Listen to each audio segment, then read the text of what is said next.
Сайн байцгаана уу? Ариус 3 тамир Монгийн сургуулийн сурагчдын эцэгхээ сурагчдаа та бүхэндээ мэдчилж байгаадаа баяртай байна. Ялангуяа манай Ариус сургуулийн сурагч дүүнэртээ би маш их талархаж байна. Монголын хамгийн анхны манлайлалын өдрөлийг маш их зоригтойгоор хүчтэйгээр үнэхээр өөртөө итгэлтэйгээр үнэхээр явуулсан бол баяртай байгаа. Монгол даяараа та бүхэн цацагдсан. Монголын үндэсний телевиз, TV5, SBN, MNC-гээ телевизүүдээр та бүхэн цацагдсан.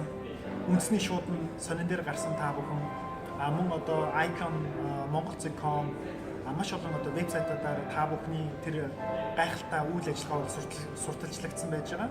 Үүнд одоо туссан сэтгүүлч нартай маш их баярлж байна. Энэ бүх зүйлийг бий болгосон гол зүйл бол эцэг эхүүд та бүхэн байсан. Хүүхдүүдэд үнэхээр дэмжсэн, хүүхдүүдтэй үнэхээр тусалсан, боломжийг олгосон. Тэгэхээр манай лидер нэмээ бяцхан манлайч хөтөлбөрийг хэрэгжүүлж байгаа дүүнер та нартай юу хүсэж байна вэ гэхээр үнэхээр та бүхэн дэлхийн хүн болоосон. Зөвхөн Монгол хүн гэсэн хайрцаг дотор битгий байгаасан.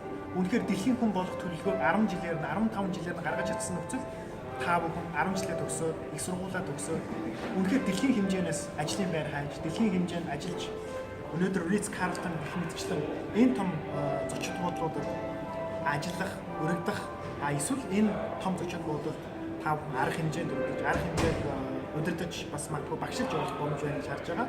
За тэгээ би анхныхаа бичлэгийг та бүхэнд хүргэсэндээ бол баяртай байна.